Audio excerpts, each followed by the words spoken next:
Hi ನಮಸ್ತೆ ಎಲ್ಲರಿಗೂ ಇನ್ಫಾರ್ಮೀಡಿಯಾ ಜಗತ್ತು ಚಾನಲಿನ ಮತ್ತೊಂದು ವಿಡಿಯೋಗೆ ಸ್ವಾಗತ. ಸ್ನೇಹಿತರೆ, ಇವತ್ತಿನ ಒಂದು ವಿಡಿಯೋದಲ್ಲಿ ಮೇಷ ರಾಶಿಯ 2025 ಭವಿಷ್ಯವನ್ನು ನಾನು ತಿಳಿಸ್ಕೊಡ್ತಾ ಇದ್ದೀನಿ. ಸ್ನೇಹಿತರೆ, ಅವರ ಗುಣ ಸ್ವಭಾವಗಳು ಹೇಗಿರಲಿದೆ, ವೃತ್ತಿ ಜೀವನ, ಪ್ರೀತಿ ಸಂಬಂಧ ಸೇರಿದಂತೆ ಹಣಕಾಸಿನ ಬಗ್ಗೆ ಟೋಟಲ್ ಇನ್ಫಾರ್ಮೇಷನ್ನ ಇದೇ ವಿಡಿಯೋದಲ್ಲಿ ತಿಳಿಸ್ಕೊಡ್ತೀನಿ. ಇದನ್ನೆಲ್ಲ ತಿಳ್ಕೋಬೇಕು, ಸಂಪೂರ್ಣ ಮಾಹಿತಿನ ನೀವು ತಿಳ್ಕೋಬೇಕು ಅಂದರೆ ಎಲ್ಲೂ ಕೂಡ ವಿಡಿಯೋನ ಸ್ಕಿಪ್ ಮಾಡಬಾರ್ದು. ಅಂದರೆ ವಿಡಿಯೋನ ಕಟ್ ಮಾಡಿ ನೋಡಿದ್ರೆ ಸ್ನೇಹಿತರೆ ಫುಲ್ ಇನ್ಫಾರ್ಮೇಷನ್ ಅರ್ಥ ಆಗಲ್ಲ. ಸೊ ಹಾಗಾಗಿ ಎಲ್ಲ ವಿಡಿಯೋದಲ್ಲೂ ತಿಳಿಸೋದಿಷ್ಟೇ, ಮೊದಲಿಂದ ಕೊನೆ ತನಕ ವಿಡಿಯೋನ ವಾಚ್ ಮಾಡಿ. ವಿಡಿಯೋದಲ್ಲಿ ಒಳ್ಳೆ ಮಾಹಿತಿ ಸಿಕ್ಕಿದ್ದಲ್ಲಿ ತಪ್ಪದೆ ವಿಡಿಯೋಗೊಂದು ಲೈಕ್ ಮಾಡಿ.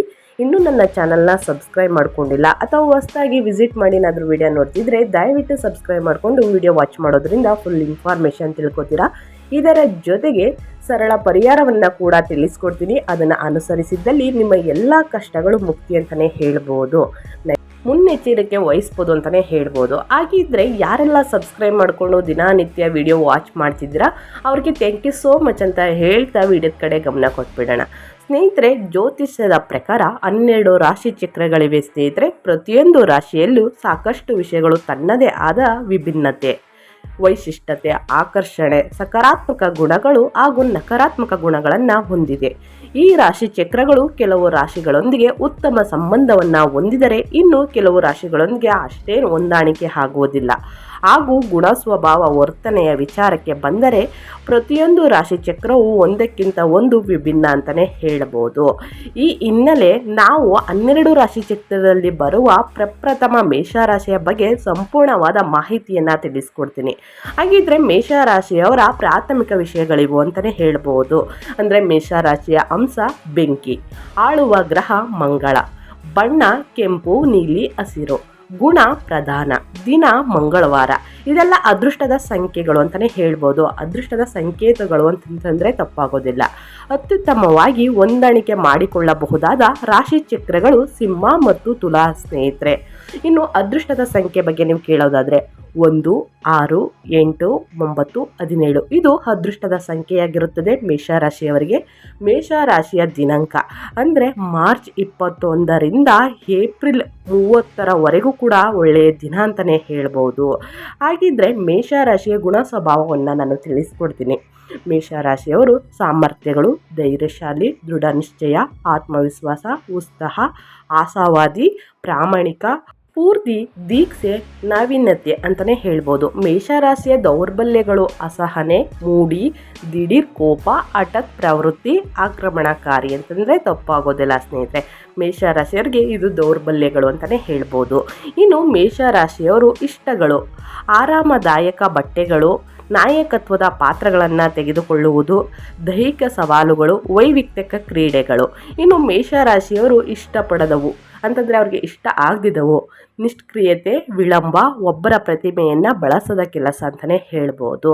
ಇನ್ನು ಒಂದೊಂದಾಗಿ ತಿಳಿಸ್ಕೊಡ್ತೀನಿ. ಸ್ನೇಹಿತರೆ, ಮೇಷರಾಶಿಯವರಿಗೆ ಉತ್ತಮವಾಗಿ ಹೊಂದಾಣಿಕೆಯಾಗುವ ರಾಶಿ ಚಕ್ರಗಳ ಬಗ್ಗೆ ತಿಳಿಸ್ಕೊಡ್ತೀನಿ. ಇದಾದ ನಂತರ ಮೇಷರಾಶಿಯವರಿಗೆ ಹೊಂದಾಣಿಕೆ ಆಗದೇ ಇರುವ ರಾಶಿ ಚಕ್ರ ಎಲ್ಲ ಟೋಟಲ್ ಇನ್ಫಾರ್ಮೇಷನ್ ತಿಳಿಸ್ಕೊಡ್ತೀನಿ. ಇದು ತಿಳಿಸ್ಕೊಳ್ಳೋ ಮುಂಚೆನೇ ಸ್ನೇಹಿತರೆ, ಮೊದಲನೇದಾಗಿ ಮೇಷರಾಶಿಯ ಸಂಕೇತ ಅರ್ಥವನ್ನು ತಿಳಿಸ್ಕೊಟ್ಬಿಡ್ತೀನಿ. ಮೇಷರಾಶಿಯ ಚಿಹ್ನೆ ದೊಡ್ಡ ಕೊಂಬುಗಳನ್ನು ಹೊಂದಿರುವ ಕುರಿ. ಸ್ನೇಹಿತರೆ, ಮೇಷರಾಶಿ ಚಕ್ರವು ಒಂದು ಕಾಲಕ್ಕೆ ಕೃಷಿ ಮತ್ತು ಕುರುಬರ ದೇವರೊಂದಿಗೆ ಸಂಬಂಧ ಹೊಂದಿತು ಎನ್ನಲಾಗುತ್ತದೆ. ಮೇಷರಾಶಿ ಚಕ್ರದ ಮೊದಲ ಚಿಹ್ನೆಯು ಪ್ರವರ್ತಕ ನಾಯಕತ್ವದ ಸಂಕೇತವಾಗಿದೆ. ಸೂರ್ಯನು ಮೇಷರಾಶಿಯ 0%ನಲ್ಲಿದ್ದಾಗ ಅದು ವಸಂತ ಕಾಲ, ಸಂಕ್ರಾಂತಿಯ ಜ್ಯೋತಿಷ್ಯ ಬಿಂದು ಮತ್ತು ಜ್ಯೋತಿಷ್ಯ ವರ್ಷದ ಪ್ರಾರಂಭ. ಆದ್ದರಿಂದ ಮೇಷರಾಶಿಯ ಚಿಹ್ನೆಯು ಬದಲಾವಣೆ, ವಸಂತ, ಹೊಸ ಜೀವನ ಮತ್ತು ಹೊಸ ಚಕ್ರಗಳನ್ನು ಪ್ರತಿನಿಧಿಸುತ್ತದೆ. ಸ್ನೇಹಿತರೆ, ಇನ್ನು ಮೇಷರಾಶಿಯವರಿಗೆ ಪ್ರೀತಿ ಜೀವನ ಹೇಗಿರುತ್ತದೆ ಅನ್ನೋದನ್ನ ತಿಳಿಸ್ಕೊಡ್ತೀನಿ. ಸ್ನೇಹಿತರೆ, 2025ರ ವರ್ಷದಲ್ಲಿ ನಾವು ಇವಾಗ 4ನೇ ತಿಂಗಳಿನಲ್ಲಿದ್ದೀವಿ. ಸ್ನೇಹಿತರೆ, 4ನೇ ತಿಂಗಳಿನಿಂದ ಇನ್ನು 2026ರವರೆಗೆ ಏನೆಲ್ಲ ಬದಲಾವಣೆಗಳನ್ನು ಮೇಷರಾಶಿಯವರು ನೋಡಲಿದ್ದಾರೆ ಅನ್ನೋದನ್ನ ಇವಾಗ ತಿಳ್ಕೊತಾ ಹೋಗೋಣ. ಮೇಷರಾಶಿಯವರು ಪ್ರೀತಿಯಲ್ಲಿ ಸಿಲುಕಿದಾಗ ಅವರು ತಮ್ಮ ಭಾವನೆಗಳನ್ನು ತಾವು ಪ್ರೀತಿಸುವ ವ್ಯಕ್ತಿಗೆ ವ್ಯಕ್ತಪಡಿಸುತ್ತಾರೆ. ಅದಕ್ಕೆ ಸಾಕಷ್ಟು ಆಲೋಚನೆ ಕೂಡ ಮಾಡುವುದಿಲ್ಲ. ಪ್ರೀತಿಯಲ್ಲಿ ಮೇಷರಾಶಿಯು ತಮ್ಮ ಪ್ರೀತಿ ಪಾತ್ರರನ್ನು ಪ್ರೀತಿಯಿಂದ ಸುಧಾರಿಸಬಹುದು, ಕೆಲವೊಮ್ಮೆ ಅದರಲ್ಲಿ ಹೆಚ್ಚಿದ್ದನ್ನು ಸಹ ಪಡೆಯಬಹುದು. ಮೇಷರಾಶಿಯವರು ಭಾವೋದ್ರಿಕ್ತತಾ ಪ್ರೇಮಿಯಾಗಿದ್ದು ಕೆಲವೊಮ್ಮೆ ಲೈಂಗಿಕ ವಿಚಾರದಲ್ಲಿ ವ್ಯಸನೀಯವಾಗುವ ಸಾಧ್ಯತೆ ಇದೆ. ಸೊ ಹಾಗಾಗಿ ಈ ವಿಷಯಗಳಲ್ಲಿ ಸ್ವಲ್ಪ ಎಚ್ಚರಿಕೆಯಿಂದ ಇರುತ್ತದೆ. ಇನ್ನು ಟೋಟಲ್ ಆಗಿ ಹೇಳಬೇಕು ಅಂದರೆ ನಿಮ್ಮ ಪ್ರೇಮ ಜೀವನ ಏಪ್ರಿಲ್ ಮುಗಿದ ನಂತರನೂ ಕೂಡ ಮೇ ತಿಂಗಳಿನಲ್ಲಿ ಉತ್ತಮವಾಗಿರಲಿದೆ. ಮೇಷರಾಶಿಯವರಿಗೆ ಹೊಸದಾಗಿ ಮದುವೆಯಾಗಿರುವವರು ಸುದ್ದಿಯೊಂದನ್ನು ಕೊಡಲಿದ್ದಾರೆ ಅಂತಲೇ ಹೇಳ್ಬೋದು. ಇನ್ನು ಮೇಷ ಸ್ನೇಹಿತರು ಮತ್ತು ಕುಟುಂಬ ಜೀವನ ಹೇಗಿರುತ್ತದೆ? ಸ್ನೇಹ ಮೇಷರಾಶಿಯವರು ಸಂಪರ್ಕಕ್ಕೆ ಬರುವ ಜನರನ್ನು ಸಹಿಸಿಕೊಳ್ಳುತ್ತಾರೆ, ವಿಭಿನ್ನ ವ್ಯಕ್ತಿತ್ವಗಳನ್ನು ಗೌರವಿಸುತ್ತಾರೆ. ಮೇಷರಾಶಿಯ ಚಿಹ್ನೆಯಲ್ಲಿ ಜನಿಸಿದ ಜನರು ತಮ್ಮ ವಿಧಾನದಲ್ಲಿ ಸಂವಹನ, ನೇರ ಮತ್ತು ಪ್ರಾಮಾಣಿಕತೆಯನ್ನು ಸುಲಭವಾಗಿ ಪ್ರವೇಶಿಸುವುದರಿಂದ ಅವರು ತಮ್ಮ ಜೀವಿತ ಅವಧಿಯಲ್ಲಿ ನಂಬಲಾಗದ ಸಂಖ್ಯೆಯ ಸಂಪರ್ಕಗಳು, ಪರಿಚಯಸ್ಥರು ಮತ್ತು ಸ್ನೇಹಿತರನ್ನ ಮಾಡುತ್ತಾರೆ. ಆದರೂ ಪ್ರಾಮಾಣಿಕತೆ ಮತ್ತು ಅಸ್ಪಷ್ಟ ಉದ್ದೇಶಗಳಿಗಾಗಿ ಅವರು ಅನೇಕ ಸ್ನೇಹ ಸಂಬಂಧವನ್ನು ಕಡಿಮೆ ಮಾಡ್ತಾರೆ. ಅವರು ಜೀವನದಲ್ಲಿ ದೀರ್ಘಾವಧಿಯ ಸ್ನೇಹವು ಯಾವುದೇ ಸಮಯದಲ್ಲಿ ತಮ್ಮ ಒಳನೋಟಗಳನ್ನು ಹಂಚಿಕೊಳ್ಳಲು ಮತ್ತು ಧೈರ್ಯಶಾಲಿಗಳೊಂದಿಗೆ ಬರುತ್ತಾರೆ ಅಂತಲೇ ನಿಮ್ಮ ಕುಟುಂಬ ಜೀವನ ತುಂಬಾ ಸುಖಮಯವಾಗಿರುತ್ತದೆ ಸ್ನೇಹಿತರೆ. ಇನ್ನು ಕುಟುಂಬದ ಬಗ್ಗೆ ಮೇಯ್ನಾಗಿ ತಿಳಿಸಬೇಕು ಅಂತಂದರೆ ಸ್ವಾತಂತ್ರ್ಯ ಮತ್ತು ಮಹತ್ವಾಕಾಂಕ್ಷೆಯ ಮೇಷರಾಶಿಯವರು ಚಿಕ್ಕ ವಯಸ್ಸಿನಲ್ಲಿಯೇ ತಮ್ಮ ದಾರಿ ಯಾವುದು ಎಂಬುದನ್ನು ತಿಳಿಯುತ್ತಾರೆ. ಇದಕ್ಕಾಗಿ ತಮ್ಮ ಕುಟುಂಬದಿಂದ ಸ್ವಲ್ಪ ಮುಂಚೆಯೇ ಬೇರ್ಪಡುತ್ತಾರೆ. ಈ ರಾಶಿಯ ಮಕ್ಕಳನ್ನು ನಿಯಂತ್ರಿಸಲು ಕಷ್ಟವಾಗಬಹುದು ಮತ್ತು ಇವರು ತಮ್ಮ ಹೆತ್ತವರಿಂದ ಸಾಕಷ್ಟು ಪ್ರೀತಿ ಮತ್ತು ತಾಳ್ಮೆಯನ್ನು ಪಡೆಯದಿದ್ದರೆ ನಂತರದ ಜೀವನದಲ್ಲಿ ಅವರ ಎಲ್ಲ ಆತ್ಮೀಯ ಬಂಧುಗಳು ಸಹ ಇದರ ಪರಿಣಾಮಗಳನ್ನು ಎದುರಿಸಬೇಕಾಗಬಹುದು. ತಮ್ಮ ಆದಿಗೆ ಪದೇ ಪದೇ ನಿರ್ಬಂಧಗಳನ್ನು ಹೇರಿದರೆ ಮೇಷರಾಶಿಯವರಿಗೆ ಸಾಕಷ್ಟು ಕೋಪ ಬರುತ್ತದೆ. ಆದರೆ ಕಾಳಜಿ ವಹಿಸಬೇಕಾದಾಗ ಅವರು ಕುಟುಂಬದ ಜವಾಬ್ದಾರಿಗಳನ್ನು ತೆಗೆದುಕೊಳ್ಳುತ್ತಾರೆ ಅಂತಲೇ ಹೇಳ್ಬೋದು. ಇನ್ನು ಮೇಷರಾಶಿಯವರಿಗೆ ವೃತ್ತಿ ಜೀವನದ ಬಗ್ಗೆ ತಿಳಿಸ್ಕೊಡ್ತೀನಿ ಸ್ನೇಹಿತರೆ. ಇದು ಮೇಷರಾಶಿಯವರ ಜೀವನ ಬಹಳ ಪ್ರಕಾಶಮಾನವಾಗಿರುತ್ತದೆ. ಅವರ ಕೆಲಸದ ವಾತಾವರಣವು ಅವರ ಮಹತ್ವಾಕಾಂಕ್ಷೆ ಸೃಜನಶೀಲತೆಯನ್ನು ತೋರಿಸಲು ಸೂಕ್ತವಾದ ಸ್ಥಳವಾಗಿದೆ ಅಂತಲೇ ಹೇಳ್ಬೋದು. ಅವರೊಂದಿಗೆ ಸಾಧ್ಯವಾದಷ್ಟು ಉತ್ತಮವಾಗಿರಿ. ಇವರು ಹುಟ್ಟು ನಾಯಕತ್ವ ಗುಣದವರು. ಮೇಷರಾಶಿಯನ್ನು ಸ್ವೀಕರಿಸುವ ಬದಲು ಆದೇಶಗಳನ್ನು ನೀಡಲು ಬಯಸುತ್ತಾರೆ. ಅವರು ಮನಸ್ಸಿನ ವೇಗ ಮತ್ತು ಚಲಿಸುವ ಶಕ್ತಿಯು ಎಲ್ಲರಿಗಿಂತ ಯಾವಾಗಲೂ ಒಂದು ಹೆಜ್ಜೆ ಮುಂದಿರಲು ಸಹಾಯ ಮಾಡುತ್ತದೆ ಸ್ನೇಹಿತರೆ. ಯಶಸ್ವಿಯಾಗಲು ಅವರು ಮಾಡಬೇಕಾಗಿರುವುದು ಅವರ ಆಯ್ಕೆ ಮಾಡಿದ ಮಾರ್ಗವನ್ನು ಅನುಸರಿಸುವುದು ಮತ್ತು ಭಾವನೆಗಳಿಂದ ಮಾರ್ಗದರ್ಶಿಸಲ್ಪಟ್ಟ ವೃತ್ತಿಪರ ಯೋಜನೆಗಳನ್ನು ಬಿಟ್ಟು ಕೊಡುವುದಿಲ್ಲ ಅಂತಲೇ ಹೇಳ್ಬೋದು. ಸವಾಲುಗಳನ್ನು ಎದುರಿಸಿದಾಗ ಮೇಷರಾಶಿಯು ಪರಿಸ್ಥಿತಿಯನ್ನು ತ್ವರಿತಾಗಿ ನಿರ್ಣಯಿಸುತ್ತದೆ ಮತ್ತು ಪರಿಹಾರಕ್ಕೆ ಬರುತ್ತದೆ. ಸ್ಪರ್ಧೆಯ ಅವರನ್ನು ಕಾಡುವುದಿಲ್ಲ ಮತ್ತು ಬದಲಾಗಿ ಇನ್ನಷ್ಟು ಪ್ರಕಾಶಮಾನವಾಗಿ ಹೊಳೆಯುವಂತೆ ಪ್ರೋತ್ಸಾಹಿಸುತ್ತದೆ. ಅವರು ಕ್ರೀಡೆ ಮತ್ತು ಸವಾಲಿನ ಪರಿಸರದಲ್ಲಿ ಉತ್ತಮ ವೃತ್ತಿ ಜೀವನವನ್ನು ಹೊಂದಬಹುದು ಮತ್ತು ಈ ರಾಶಿಯ ವ್ಯವಸ್ಥಾಪಕರು, ಪೊಲೀಸರು, ಸೈನಿಕರು ಅವರ ಆಯ್ಕೆ ಮಾಡಿದ ಮಾರ್ಗವನ್ನು ಆನಂದಿಸಬಹುದಾಗಿದೆ ಸ್ನೇಹಿತರೆ. ಇನ್ನು ಮೇಷರಾಶಿಯವರು ಬುದ್ಧಿವಂತರು ಮತ್ತು ಸ್ವಲ್ಪ ಹಣವನ್ನು ಉಳಿಸಬಹುದಾದರೂ ಅದನ್ನು ಖರ್ಚು ಮಾಡುವ ಮತ್ತು ಅಪಾಯಗಳನ್ನು ತೆಗೆದುಕೊಳ್ಳುವ ಸಂತೋಷಕ್ಕಾಗಿ ಇದು ಹೆಚ್ಚಾಗಿ ಕಂಡುಬರುವುದಿಲ್ಲ. ಅವರು ವರ್ತಮಾನದಲ್ಲಿ ವಾಸಿಸುತ್ತಿದ್ದಾರೆ ಮತ್ತು ಭವಿಷ್ಯದ ಮೇಲೆ ಕೇಂದ್ರೀಕರಿಸುವುದಿಲ್ಲ. ಇದು ಹಣಕಾಸಿನ ನಿರ್ಧಾರಗಳಿಗೆ ಬಂದಾಗ ಅವರನ್ನು ಅಭಾಗಲಬ್ಧ ಮತ್ತು ಆತುರಪಡಿಸಬಹುದು. ಅವರು ಯಾವಾಗಲೂ ಹಣವನ್ನು ಸಂಪಾದಿಸಲು ಮತ್ತು ಅವರು ಖರ್ಚು ಮಾಡಿದ್ದನ್ನು ಸರಿದೂಗಿಸಲು ಒಂದು ಮಾರ್ಗವನ್ನು ಕಂಡುಕೊಳ್ಳುತ್ತಾರೆ ಸ್ನೇಹಿತರೆ. ಇನ್ನು ಹೇಳಬೇಕು ಅಂತಂದರೆ ಇವರ ಹಣಕಾಸಿನ ಬಗ್ಗೆ ಅಂದರೆ 2025ರಲ್ಲಿ ಏನೆಲ್ಲ ಬದಲಾವಣೆಗಳನ್ನು ನೋಡಲಿದ್ದಾರೆ ಅನ್ನೋದನ್ನ ನೋಡ್ತಾ ಹೋಗೋಣ.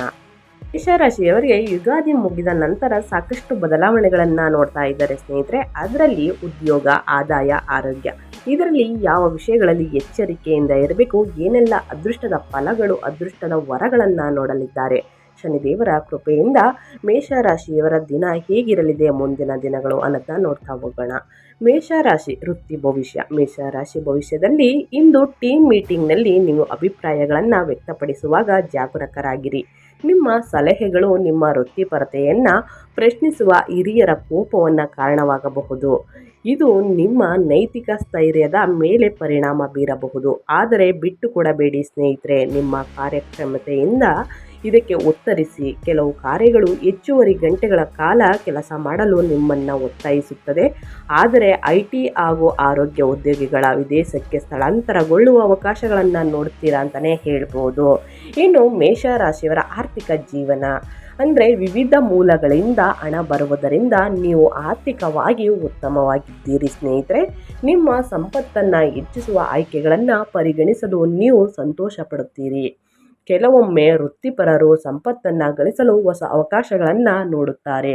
ನೀವು ಇಂದು ಸಂಬಳದಲ್ಲಿ ಹೆಚ್ಚಳವನ್ನು ನಿರೀಕ್ಷಿಸಬಹುದು. ಅಂದರೆ ಏಪ್ರಿಲ್ ತಿಂಗಳಿನಿಂದಲೇ ಸ್ನೇಹಿತರೆ ನಿಮ್ಮ ಸಂಬಳದ ಹೆಚ್ಚಳವನ್ನು ನಿರೀಕ್ಷಿಸಬಹುದು. ಮಹಿಳೆಯರು ಆಸ್ತಿ ಸಂಬಂಧಿತ ವಿವಾದವನ್ನು ಆತ್ಮವಿಶ್ವಾಸದಿಂದ ಪರಿಹರಿಸಬಹುದು. ಆದರೆ ದಿನದ 2ನೇ ಭಾಗವು ವಾಹನವನ್ನು ಖರೀದಿಸಲು ಉತ್ತಮವಾಗಿದೆ ಅಂತಲೇ ಹೇಳಿದರೆ ತಪ್ಪಾಗೋದಿಲ್ಲ. ಇನ್ನು ಮೇಷರಾಶಿಯವರ ಆರೋಗ್ಯ ಇವಾಗ ಸ್ನೇಹಿತರೆ 2025 ಏಪ್ರಿಲ್ ತಿಂಗಳಿನಿಂದ ಸ್ನೇಹಿತರೆ ಇನ್ನು ಮುಂದಿನ ದಿನಗಳಲ್ಲಿ ಮೇಷರಾಶಿಯವರ ಆರೋಗ್ಯ ಹೇಗಿರಲಿದೆ, ಶನಿದೇವರ ಕೃಪೆಯಿಂದ ಏನೆಲ್ಲ ನೋಡಲಿದ್ದಾರೆ ಅನ್ನೋದನ್ನ ನೋಡ್ತಾ ಹೋಗೋಣ. ಮೊದಲನೇದಾಗಿ ತೂಕವನ್ನು ಕಡಿಮೆ ಮಾಡಲು ಅಥವಾ ಸ್ನಾಯುಗಳನ್ನು ಹೆಚ್ಚಿಸಲು ಬಯಸುವವರು ಜಿಮ್ಗೆ ಹೋಗಲು ಪ್ರಾರಂಭಿಸಬಹುದು. ಅತಿಯಾದ ಒತ್ತಡವನ್ನು ತೆಗೆದುಕೊಳ್ಳುವುದನ್ನು ತಪ್ಪಿಸಿ ಸ್ನೇಹಿತರೆ, ಏಕೆಂದರೆ ಇದು ಹಾಗಾಗಿ ತಲೆನೋವು ಮತ್ತು ಸೈನಸ್ ಸಮಸ್ಯೆಗಳಿಗೆ ಕಾರಣವಾಗಬಹುದು. ಕುಟುಂಬಕ್ಕಾಗಿ ಹೆಚ್ಚಿನ ಸಮಯವನ್ನು ಮೀಸಲಿಡಿ. ಇದು ಹೆಚ್ಚಿನ ಮಾನಸಿಕ ಶಾಂತಿಯನ್ನು ನೀಡುತ್ತದೆ. ನೀವು ಮಾನಸಿಕವಾಗಿ ಯಾತನೆಗಳ ಮೇಲೆ ನಿಯಂತ್ರಣವನ್ನು ಬಿಟ್ಟುಕೊಂಡಾಗ ನಿಮ್ಮ ಕಾಯಿಲೆಗಳು ಕಡಿಮೆಯಾಗುತ್ತದೆ. ಮುಂದಿನ ದಿನಗಳು ಅಂದರೆ ಮೇ ತಿಂಗಳ ತನಕ ಸ್ವಲ್ಪ ಎಚ್ಚರಿಕೆಯಿಂದ ಇರಬೇಕಾಗುತ್ತದೆ. ಮೇ ಆದ ನಂತರ ನಿಮ್ಮ ಆರೋಗ್ಯ ಉತ್ತಮವಾಗಿರಲಿದೆ. ಶನಿದೇವರ ಕೃಪೆಯಿಂದ ಮುಂದಿನ ದಿನಗಳು ನಿಮ್ಮ ಆರೋಗ್ಯ ಉತ್ತಮವಾಗಿರಬೇಕು ಅಂದರೆ ಸ್ನೇಹಿತರೆ ಆದಷ್ಟು ಯಾವುದೇ ಹೊರಗಿನ ವಿಷಯಗಳನ್ನು ಹೊರಗಿನೇ ಬಿಡಬೇಕಾಗುತ್ತದೆ. ಅತಿಯಾಗಿ ಫ್ಯಾಮಿಲಿಗೆ ಟೈಮ್ ಕೊಡೋದನ್ನ ಮರಿಬೇಡಿ ಸ್ನೇಹಿತರೆ. ಮನಸ್ಸಿಗೆ ನೆಮ್ಮದಿ ಶಾಂತಿ ಸಿಕ್ಕಿದ್ದಲ್ಲಿ ಮುಂದಿನ ದಿನಗಳಲ್ಲೂ ಕೂಡ ನಿಮ್ಮ ಆರೋಗ್ಯ ಉತ್ತಮವಾಗಿರಲಿದೆ. ಪ್ರತಿಯೊಬ್ಬರು ಇಂಥದೇ ರಾಶಿ ಅಂತಲ್ಲ, 12 ರಾಶಿ ಚಕ್ರದ ಜನರು ನಿಮ್ಮ ಆರೋಗ್ಯದ ಬಗ್ಗೆ ನೀವು ಅತಿಯಾಗಿ ಕಾಳಜಿ ವಹಿಸಿದ್ದಲ್ಲಿ ಮುಂದಿನ ದಿನಗಳು ಪ್ರತಿಯೊಬ್ಬರ ಆರೋಗ್ಯವು ಉತ್ತಮವಾಗಿರುತ್ತದೆ ಅಂತಲೇ ಹೇಳ್ಬೋದು. ಇನ್ನು ಮೇಷರಾಶಿಯವರಿಗೆ ಶುಭ ಫಲಕ್ಕಾಗಿ ಸರಳ ಪರಿಹಾರಗಳನ್ನು ತಿಳಿಸ್ಕೊಡ್ತೀನಿ. ಒಂದು 4 ಪರಿಹಾರಗಳನ್ನು ತಿಳಿಸ್ಕೊಡ್ತೀನಿ ಸ್ನೇಹಿತರೆ. ಅದರಲ್ಲಿ ನಿಮಗೆ ಯಾವುದು ಬೆಟರ್ ಅನಿಸುತ್ತೋ, ನಿಮ್ಮ ಕೈಲಿ ಯಾವುದು ಮಾಡೋಕ್ಕಾಗುತ್ತೋ ಅದನ್ನು ಮಾಡಿ ಅಂತಲೇ ಹೇಳ್ಬೋದು. ಇನ್ನು ಆದಿತ್ಯ ಹೃದಯ, ಪ್ರತಿದಿನ ಶ್ರೀ ಆದಿತ್ಯ ಹೃದಯ ಪಠಿಸುವುದರಿಂದ ಅಥವಾ ಕೇಳುವುದರಿಂದ ಆತ್ಮಶಕ್ತಿಯು ಹೆಚ್ಚಾಗುತ್ತದೆ. ಆರೋಗ್ಯದಲ್ಲಿ ಸುಧಾರಣೆ ಕಂಡುಬರುತ್ತದೆ ಅಂತಲೇ ಹೇಳ್ಬೋದು. ಇದರ ಜೊತೆಗೆ ಶನಿದೇವರನ್ನು ಪ್ರಾರ್ಥನೆ ಮಾಡಿ ಸ್ನೇಹಿತರೆ. ಶನಿದೇವರಿಗೆ ಕಪ್ಪು ಎಳ್ಳು ಸಾಸಿವೆ ಎಣ್ಣೆಯನ್ನು ಅರ್ಪಿಸಿ ಪೂಜೆ ಸಲ್ಲಿಸಿ ಅವರು ಅಭಿಷೇಕ ಮಾಡಿ ನಿಮಗೆ ಎಣ್ಣೆ ಕೊಟ್ಟರೆ ಅದನ್ನು ಮೈಯಿಂದ ಮತ್ತು ತಲೆಗೆಲ್ಲ ಹಚ್ಚುವುದರಿಂದನೂ ಕೂಡ ನಿಮ್ಮ ಆರೋಗ್ಯ ಸಮಸ್ಯೆ ಸಣ್ಣ ಪುಟ್ಟ ಏನಾದರೂ ಕಾಯಿಲೆಗಳಿದ್ದರೆ ನಿವಾರಣೆಯಾಗಿ ಮುಂದಿನ ದಿನಗಳಲ್ಲಿ ಉತ್ತಮ ಆರೋಗ್ಯವನ್ನು ಪಡೆದುಕೊಳ್ಳಲಿದ್ದೀರಿ ಅಂತಲೇ ಹೇಳ್ಬೋದು. ಇನ್ನು 2ನೇದಾಗಿ ದಾನಗಳಿಂದ ಶುಭ ಫಲ ಸಿಗಲಿದೆ. ಕಪ್ಪು ಬಣ್ಣದ ಬಟ್ಟೆ ಮತ್ತು ಉದ್ದಿನ ಬೇಳೆಯನ್ನು ದಾನ ನೀಡುವುದರಿಂದ ಖರ್ಚು ವೆಚ್ಚಗಳು ಕಡಿಮೆಯಾಗಲಿವೆ ಸ್ನೇಹಿತರೆ. ಇನ್ನು 3ನೇದಾಗಿ ದೇವಸ್ಥಾನ ಮತ್ತು ದೇವರ ಪೂಜೆ. ಶ್ರೀ ಸುಬ್ರಹ್ಮಣ್ಯ ಸ್ವಾಮಿಗೆ ವಿಭೂತಿ ಅಭಿಷೇಕ ಮಾಡಿಸುವುದು ಕ್ಷೇಮ. ಮನೆಯಲ್ಲಿ ಶ್ರೀ ಸುಬ್ರಹ್ಮಣ್ಯ ಸ್ವಾಮಿ ಪೂಜೆ ಮಾಡುವುದು ಕೆಂಪು ಹೂ ಬಿಡುವ ಗುಲಾಬಿ ಬಿಡುವಲ್ಲ ಅಂತಂದರೆ ಗಿಡವನ್ನು ಪೂರ್ವ ದಿಕ್ಕಿನಲ್ಲಿ ಸ್ನೇಹಿತರೆ ಇಡಬೇಕಾಗುತ್ತದೆ. 12 ಬಾರಿ ನೀರನ್ನು ಹಾಕಿದ್ದಲ್ಲಿ ಎಲ್ಲ ಸಮಸ್ಯೆಗಳು ದೂರವಾಗುತ್ತದೆ. ಮನೆಯ ಮುಂಬಾಗಿಲಿಗೆ ದುರ್ಗ ದೇವಾಲಯದ ಕುಂಕುಮವನ್ನು ಇಡುವುದರಿಂದನೂ ಕೂಡ ಋಣಾತ್ಮಕ ಶಕ್ತಿಯು ಕಡಿಮೆಯಾಗಲಿದೆ ಅಂತಲೇ ಹೇಳ್ಬೋದು. ಇನ್ನು ಈ ಬಣ್ಣದ ಕರವಸ್ತ್ರ ಉಪಯೋಗಿಸಿ. ಬಿಳಿ, ಕೆಂಪು ಮತ್ತು ಕೇಸರಿ ಬಣ್ಣದ ಕರವಸ್ತ್ರ ಬಳಸಿದರೆ ನಿರೀಕ್ಷಿತ ಫಲಗಳು ದೊರೆಯಲಿದೆ. ಸೊ ಹಾಗಾಗಿ ಒಂದು 4 ಪರಿಹಾರಗಳನ್ನು ತಿಳಿಸ್ಕೊಟ್ಟಿದ್ದೀನಿ. ಅದನ್ನು ಯಾವುದು ಮಾಡೋಕ್ಕಾಗುತ್ತೋ, ನಿಮಗೆ ಯಾವುದು ಬೆಟರ್ ನಾನು ಮಾಡ್ಬೋದು ಅನಿಸುತ್ತೋ ಅದನ್ನು ಮಾಡಿ ಅಂತ ಹೇಳ್ತಾ ನಾನು ವಿಡಿಯೋನ ಎಂಡ್ ಮಾಡ್ತಾ ಇದ್ದೀನಿ. ದಯವಿಟ್ಟು ಇವತ್ತಿನ ಒಂದು ವಿಡಿಯೋ ಇಷ್ಟ ಆಗಿದ್ದಲ್ಲಿ ವಿಡಿಯೋಗೊಂದು ಲೈಕ್ ಮಾಡಿ. ಇನ್ನೂ ನನ್ನ ಚಾನಲ್ನ ಸಬ್ಸ್ಕ್ರೈಬ್ ಮಾಡ್ಕೊಂಡಿಲ್ಲ ಅಥವಾ ಹೊಸದಾಗಿ ವಿಸಿಟ್ ಮಾಡಿ ಏನಾದರೂ ವಿಡಿಯೋ ನೋಡ್ತಿದ್ರೆ ದಯವಿಟ್ಟು ಸಬ್ಸ್ಕ್ರೈಬ್ ಆದರೆ ಇದೇ ರೀತಿ ಹೊಸ ಅಪ್ಡೇಟ್ಗಳನ್ನ ದಿನನಿತ್ಯ ತಿಳ್ಕೊತೀರಾ. ಇದರ ಜೊತೆಗೆ ಸಾಕಷ್ಟು ಸರಳ ಪರಿಹಾರವನ್ನು ಕೂಡ ತಿಳಿಸ್ಕೊಟ್ಟಿದ್ದೀನಿ. ಅದನ್ನು ಅನುಸರಿಸಿ ಇದ್ದ ಕಷ್ಟಗಳೆಲ್ಲ ದೂರ ಹೋಗಿ ಮುಂದಿನ ದಿನಗಳಲ್ಲಾದ್ರೂ ಅದೃಷ್ಟವನ್ನು ನೋಡಲಿ ಅಂತ ಹೇಳ್ತಾ ನಿಮಗೂ ಮತ್ತು ನಿಮ್ಮ ಕುಟುಂಬಕ್ಕೆ ತುಂಬಾ ಒಳ್ಳೆಯದಾಗಲಿ. ಶನಿದೇವರ ಆಶೀರ್ವಾದ ನಿಮ್ಮ ಮೇಲಿರಲಿ. ಮತ್ತೊಂದು ವಿಡಿಯೋ ಜೊತೆ ಮತ್ತೊಂದು ಹೊಸ ಅಪ್ಡೇಟ್ ತೊಗೊಂಡು ಬಂದು ತಿಳಿಸ್ಕೊಡ್ತೀನಿ. Thank you for watching.